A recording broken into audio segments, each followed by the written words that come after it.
Good morning, class. My name is Teacher Shania. Are you guys ready for another fun and interesting lesson? Before we begin, can you say geography is fun? Great. Now let's check our attendance, but instead of saying your name, you will say one of your favorite place here in the Philippines. Is that clear? Okay, let's start with Lorea. Very good. No one is absent. Now let's have our activity. So our activity for today is word search. So what you are going to do is just click the words that you can find in our word search puzzle. Is that clear? Let's start with the first word. Second word. Third word. And the last word.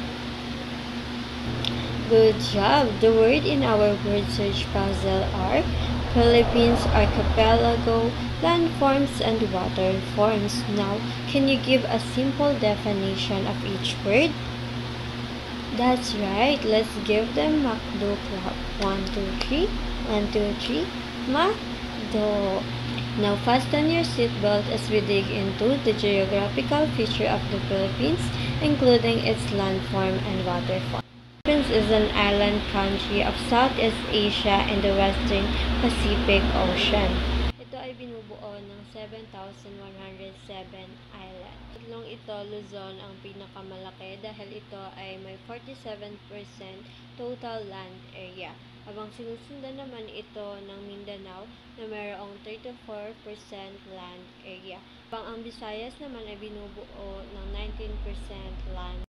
Ngayon naman ay dumako tayo sa iba't ibang landforms sa bansa. Start with island. An island is a land formation surrounded by water. It can be flat or mountainous.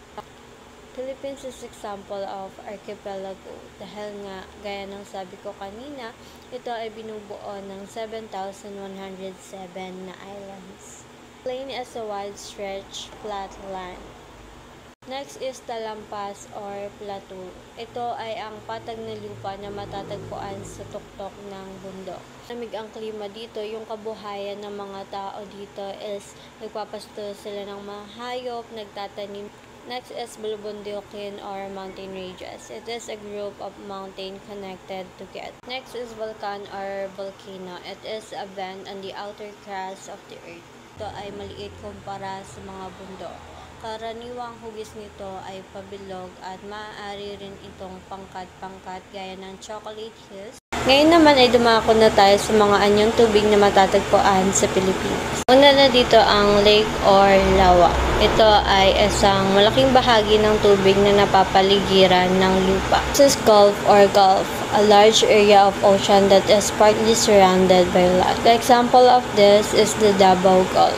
This bay or ang Look. Ito ay bahagi ng dagat na pupapasok sa lupa. Karaniwan itong ginagamit bilang daungan ng barko. Halimbawa na nito is yung Manila Bay.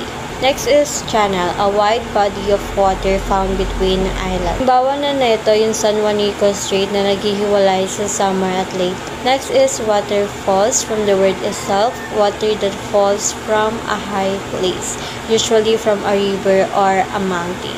Example of this is Pagsahan Falls in Laguna. Next is spring, the smallest body of water. Tubig nito ay nagmula sa ilalim ng lupa. Maaari itong malamig at mainit. Halimbawa na nito is yung Tiwi Hot Spring in Albay. Lagi niyong tatandaan na mahalaga na ingatan natin ang landforms at ating mga waterforms. Dahil hindi lang ito maganda sa paningin, ito rin ay nagbibigay ng yaman sa ating mga Pilipino. This is the end of our lesson. I hope you learned a lot today. See you next week for another fun and interesting lesson.